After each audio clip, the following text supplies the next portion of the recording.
"She's taking me to London forever," my wife said with a glint in her eye, her voice almost trembling with excitement, like she was a teenager confessing a crush. But she wasn't talking to me. Those words, whispered into her iPhone in our kitchen at 11:42 p.m. on a Tuesday night, weren't meant for my ears.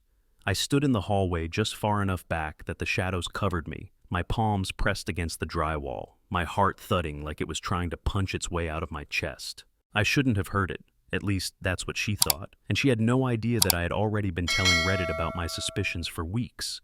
Strangers online offering sympathy and advice, while I tried to piece together the woman I thought I knew from the stranger who now lived under my roof. My name's Mark. I'm 36, born and raised in Dallas, Texas. And if you'd asked anyone who knew me 10 years ago, they'd have said I was the lucky one. I had a solid job as an IT consultant, steady enough that I could afford a 2-story house with a white porch swing and a backyard perfect for Sunday BBQs. I wasn't flashy, but I wasn't hurting either. And most of all, I had Claire. I met her at a Whataburger just off Highway 75 when I was 24, and she was a waitress finishing up the late shift. I'd just wrapped a long week setting up servers for a law firm, and I walked in looking like hell, shirt untucked, tie loosened, laptop bag slung over my shoulder. She slid me a tray of fries and a Dr. Pepper, and when I joked, "Guess you don't get many handsome customers this time of night," she rolled her eyes, but couldn't hide the smile. That smile hooked me. We started dating soon after, long drives down I-35 to Austin concerts, Friday nights at dive bars with neon lights flickering, Sunday mornings flipping pancakes in my tiny apartment kitchen. She was the kind of girl who sang along to every country song on the radio, who cried during rom-coms, who loved fireworks on the 4th of July. I proposed to her at a Rangers game, scoreboard lit up with "Claire, will you marry me?" while the crowd went nuts. She said yes, and we kissed while strangers cheered, and I thought I was the luckiest man alive. For a long time, life was as close to perfect as I thought I'd get. We bought a little blue house in the suburbs. We adopted a lab named Duke. We had cookouts with neighbors, Friday night takeout from Chili's, Netflix marathons sprawled out on the couch with her head in my lap.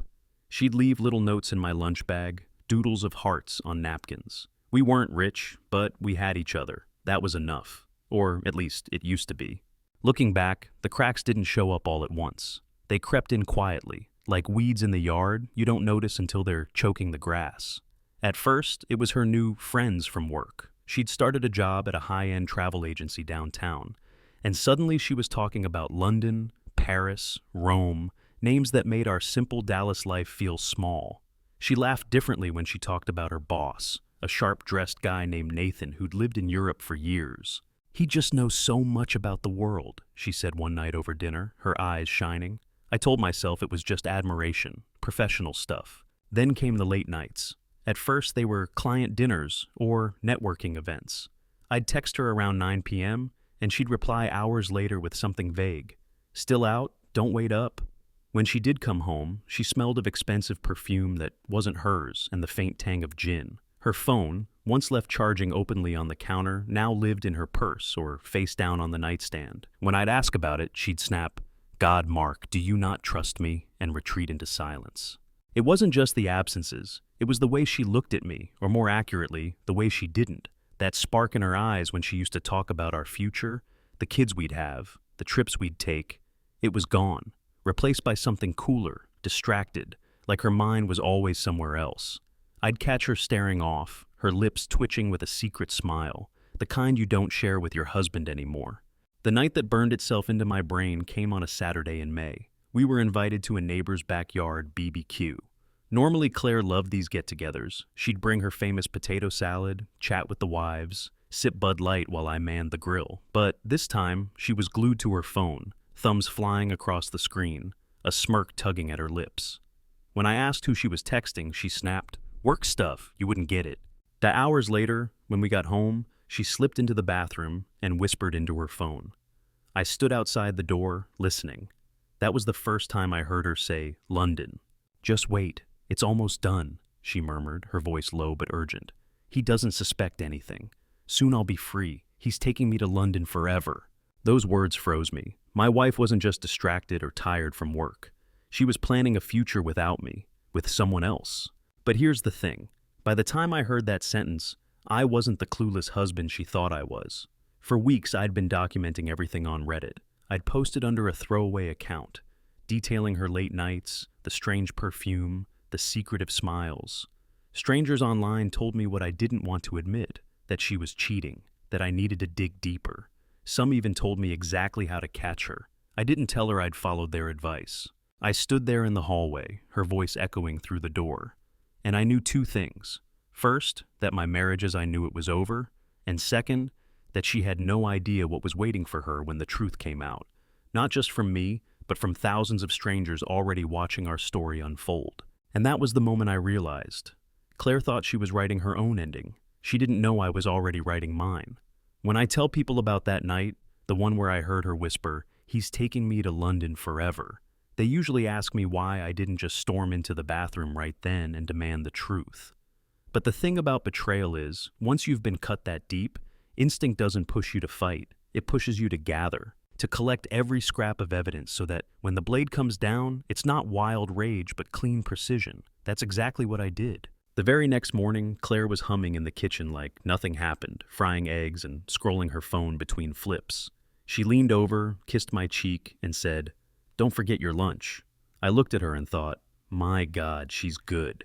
She thought she was starring in a romance, a secret story with an elegant man named Nathan whisking her off to London.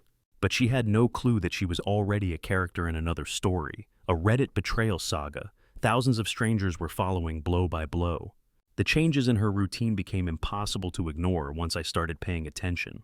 She used to drive her silver Honda Civic everywhere, but suddenly she was taking Ubers. Parking downtown's a nightmare, she claimed, but I checked her Uber receipts on our shared Amex account. They weren't going downtown. They were going to boutique hotels in uptown Dallas, the kind of places with velvet curtains, rooftop bars, and 18 martinis. The receipts stacked up in my email like breadcrumbs leading straight to her lies. I didn't confront her, not yet. Instead, I built my own folder on my laptop. I named it something innocent, Taxes 21, and inside I dropped screenshots, PDFs, and photos, hotel bills, receipts, her sudden Nordstrom purchases, lingerie she would never wear around me. I even synced her iMessage account to my old iPad after remembering her Apple ID password, our dog's name, and her birth year. What I found there made my stomach churn. Messages with Nathan, threads filled with phrases like, "Can't wait until we're finally free," and "Your hand's still on me from last night." But the smoking gun came one evening when I got home early from a client meeting. Claire had left her MacBook open on the dining table, browser still on her Gmail. She never let that happen. I told myself not to look, but my hands moved before my brain could stop them. There it was, an itinerary. Round trip to London for Nathan, one way for her. Departure in less than a month. My wife had booked her own disappearance. I copied everything. Screenshots of the email, the confirmation numbers, the passport scans she'd uploaded. I sent them all to my throwaway email address. Then, because I couldn't help myself, I logged back into Reddit and typed up a post titled, "Wife planning to leave me for boss, London tickets booked. What do I do?" Within minutes, comments poured in. Some told me to burn it all down. Some told me to confront her tonight. The best advice, though, was to stay calm, build the record, protect myself legally. So, that's what I did. I stopped drinking beer at night, stopped zoning out with ESPN, and started acting like a detective in my own house. I noted every time she left, every text, every Uber charge. I even started leaving little traps, moving her perfume bottle an inch, setting her phone charger at a certain angle, to see if she noticed. She always did. She was meticulous, careful, but not careful enough. One night, after she claimed she was at a team dinner, I drove to the Crescent Hotel uptown and parked across the street. I waited in my truck, engine off, baseball cap pulled low. Around 9:30, I saw them, Claire and Nathan, walking out together. She wore a red dress I'd never seen before, her hair curled just so. He had his arm around her waist, smug as hell. They kissed right there on the sidewalk, like two teenagers, not a care in the world. My phone camera caught it all in crisp detail. I sat there gripping the steering wheel so tight my knuckles went white. I wanted to run across the street, drag her away, punch him square in the jaw. But instead, I lifted my phone higher and snapped another photo. Evidence. Proof. Another nail in the coffin of the life I thought I had. When she came home later, she smelled like his cologne. She stripped off that red dress in the bathroom and stuffed it straight into the laundry hamper. When she crawled into bed next to me, pretending to be exhausted from clients, I kept my eyes closed. My phone buzzed under the pillow, Reddit notifications from strangers saying things like, "You're not crazy, you've got her, just stay calm." Yet it was strange, leaning on anonymous usernames from across the world, but in those moments, they were the only ones keeping me grounded. The next clue came wrapped in something deceptively small, a gas receipt. Claire never got gas during the day anymore. She claimed her tank lasted longer because of the new commute. But I found a crumpled receipt in the passenger side of her car when I went to grab my sunglasses. It wasn't from the station near our house. It was from one 2 miles from Nathan's condo. Time stamped at 7 a.m. She wasn't filling up after work. She was staying the night. I tucked the receipt into my Taxes 21 folder. It all started to add up into something undeniable. Her phone calls in hushed tones. The hidden itinerary. The photos of her in that red dress. The gas receipt. The Uber charges. The Nordstrom lingerie. Piece by piece, it painted a picture so clear I could almost hear Reddit screaming at me. "She's gone. She's his. Stop doubting yourself." But I wasn't ready to blow it up yet. Not until I had everything. Not until I could end this in a way she couldn't twist or gaslight. The climax of this gathering came one Friday night. She claimed she had a client dinner again, but her mistake was leaving her Apple Watch charging on the nightstand. I was in the living room when it buzzed. A notification flashed across the screen. "Nathan, can't stop thinking about last night, counting the days until London." That was it. No more maybes, no more doubts. The woman I married, the one who kissed me under the fireworks, the one who swore forever at a Rangers game, she was planning forever with someone else. I stared at that tiny glowing screen, and in that moment, I knew the next step wasn't about saving her, or even saving us. It was about saving myself. And about making sure, when the curtain finally came down, she wouldn't just lose me. She'd lose the story she thought she was writing. Because while she whispered her fantasies into her phone, I was writing mine into Reddit, and the audience was waiting for the reveal. The day of the confrontation felt like a slow-burning fuse. For weeks I had been building my arsenal, screenshots, receipts, photos, hotel bills, even the damning text message flashing across her Apple Watch. Reddit had become my war room. A place where strangers advise me to hold steady, to wait for the perfect moment. And when I say perfect, I don't mean quiet, I mean public, humiliating, final. The opportunity came wrapped in irony. Claire's travel agency hosted a client appreciation dinner at a sleek downtown Dallas restaurant called The French Room. Chandeliers glittered, waiters in crisp tuxedos floated between tables, and every glass clink sounded like money. She told me spouses were invited, probably never imagining I'd actually come. But I RSVP'd before she could backpedal. If she wanted to flaunt her glittering new world, I'd be there, with a different kind of spotlight. That Friday evening, I put on my best suit. Not the wrinkled one I wore to funerals, but the tailored navy I'd bought for a corporate gala years ago. I slipped the evidence folder, printed and bound like a presentation, into a leather briefcase. On the drive downtown, ESPN played on the radio, but I barely heard it. My mind was already scripting the moment. The waiter's tray pausing midair, Nathan's smug grin freezing, Claire's world collapsing. The restaurant shimmered with gold light when I walked in. Claire was already there, radiant in a black cocktail dress, her hair swept up. Nathan stood at her side, perfectly polished in a gray suit, his hand on her back a little too familiar for boss and employee. When she saw me, her smile faltered for just a second. Then she masked it with a chirp. "Mark, you made it!" I kissed her cheek lightly. Wouldn't miss it. We were seated at a long table near the center of the room, surrounded by her colleagues, clients, and a handful of spouses. Conversation flowed, wine poured, laughter bounced off marble walls. Nathan dominated the table, spinning stories about bespoke London experiences for wealthy Texans. Claire gazed at him with the kind of admiration I hadn't seen from her in years. I watched quietly, sipping my whiskey, every nerve buzzing. Then came the toast. Nathan stood, raising his glass. To new journeys, new horizons, and the bonds that take us across the world. Everyone clinked glasses. I stayed seated, my own glass untouched. I cleared my throat. "If I may, I'd like to add something." Heads turned. Claire froze.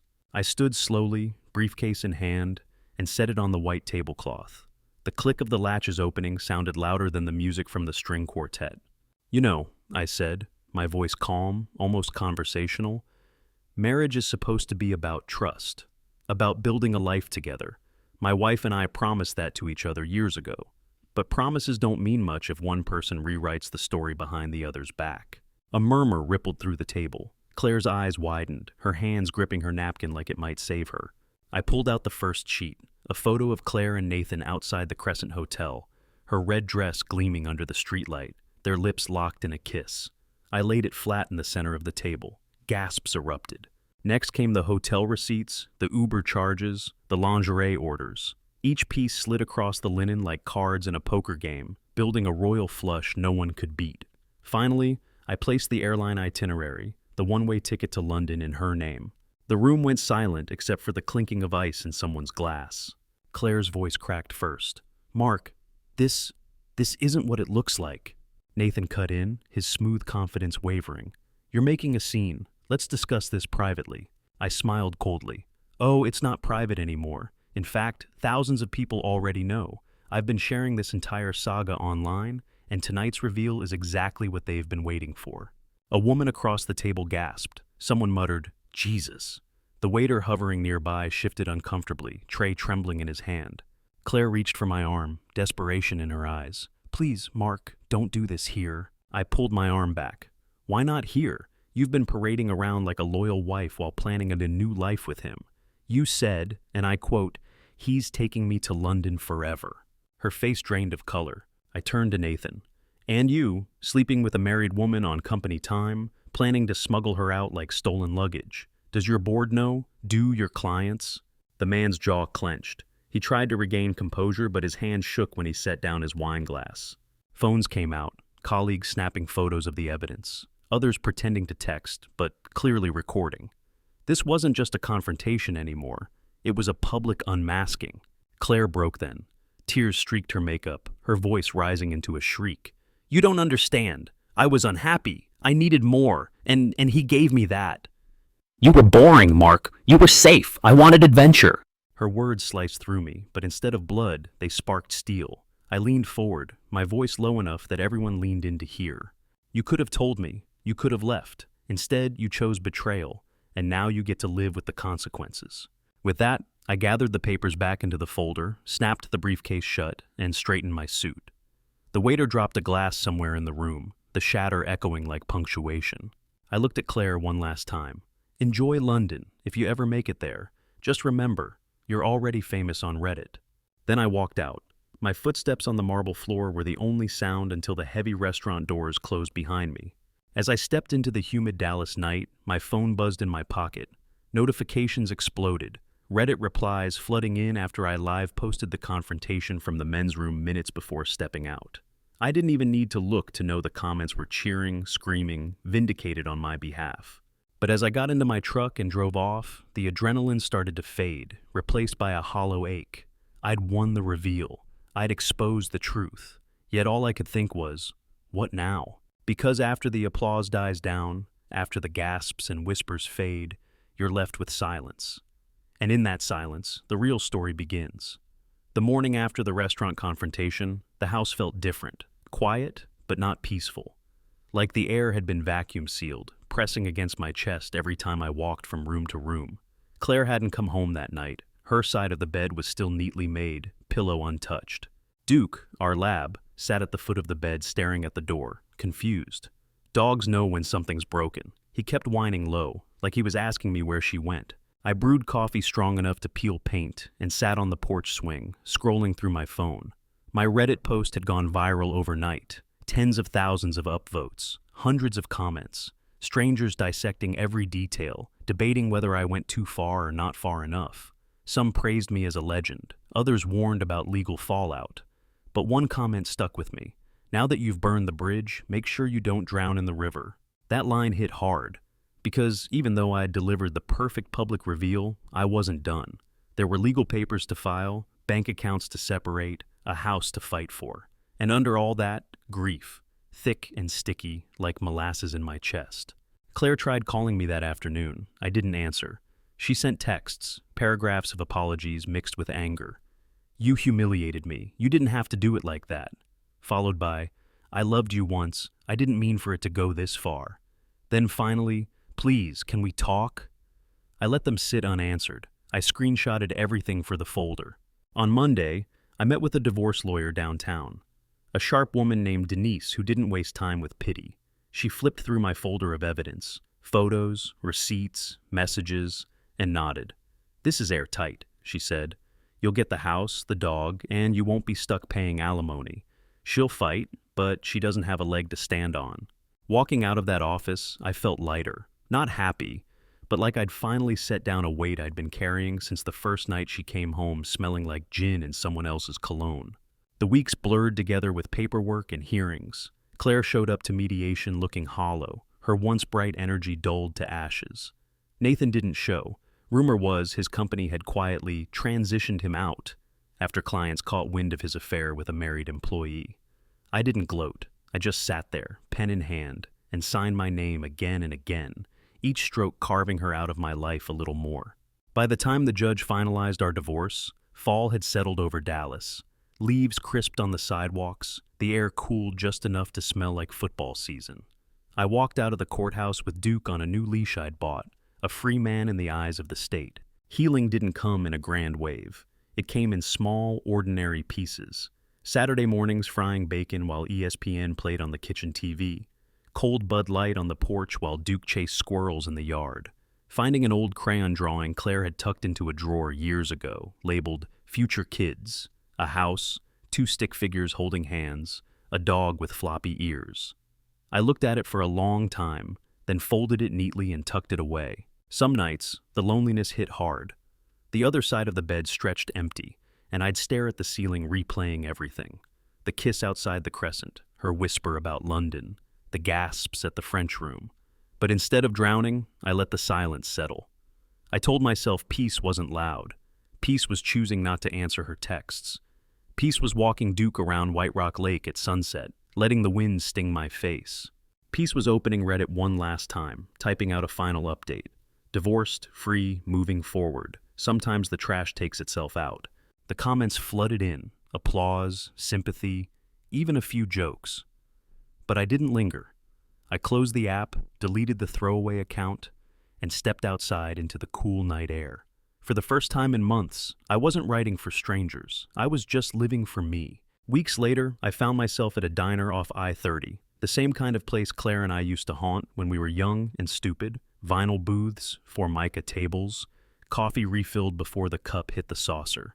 The waitress was about my age, tired but kind, and when she slid me a slice of cherry pie on the house, I realized something simple. Life goes on. The world doesn't stop because someone betrays you. The sun still rises, football still plays on Sunday, pie still tastes sweet. And maybe, just maybe, there's someone out there who won't trade forever for a one-way ticket to London. But I'm not rushing. Right now, freedom tastes better than anything else. I sat there in that booth, Duke's leash looped around my boot, a forkful of pie halfway to my mouth, and I smiled for the first time in a long while. Not a bitter smile, not a vengeful one, just quiet, simple contentment. Because the truth is, revenge wasn't the ending, it was just the spark. The real ending, the one no one on Reddit could script for me, was peace. And sometimes, peace is as plain and American as a slice of diner pie at midnight.